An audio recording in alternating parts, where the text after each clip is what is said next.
FC ഗോവയുടെ update ഒന്നും ഇല്ലെന്ന് ചോദിച്ചിട്ട് ഒരു ബ്രോ എപ്പോഴും മെസ്സേജ് അയക്കുമായിരുന്നു.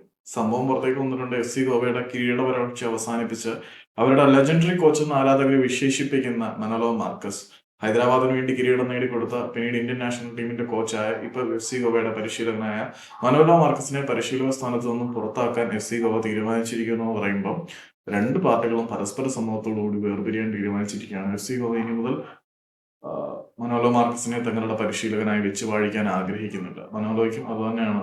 ഗോവയെ പുള്ളിക്ക് വളരെ ഇഷ്ടമായിരുന്നു. ഗോവയിലെ ആളുകളെയും കൾച്ചറെയൊക്കെ പുള്ളിക്ക് ഇഷ്ടമായിരുന്നെങ്കിൽ പോലും ഗോവ തങ്ങളുടെ പഴയ പേരുകളിലേക്ക് മടങ്ങാൻ പോവുകയാണെന്നാണ് റിപ്പോർട്ട്. ഗോവയെ ഗോൾമഴ പെയ്യിക്കുന്ന കരുത്തുറ്റ ടീമാക്കി മാറ്റിയ സെർജിയോ ലൊബേരയെ തന്നെ തിരികെ കൊണ്ടുവരാനാണ് ഗോവൻ അധികൃതരുടെ തീരുമാനം എന്ന തരത്തിലുള്ള റിപ്പോർട്ടുകൾ പുറത്തേക്ക് വരുന്നു. FC ഗോവയുടെ CEO ആയിട്ടുള്ള രവി പുഷ്കർ കുറച്ചുകൂടി അറ്റാക്കിംഗ് ഫുട്ബോൾ വേണം എന്നുള്ള തീരുമാനത്തിലേക്ക് പോകുമ്പോൾ മനോലോ മാർക്കസിന് ഇനി അവിടെ സ്ഥാനമില്ല എന്നുള്ളതാണ് സത്യം.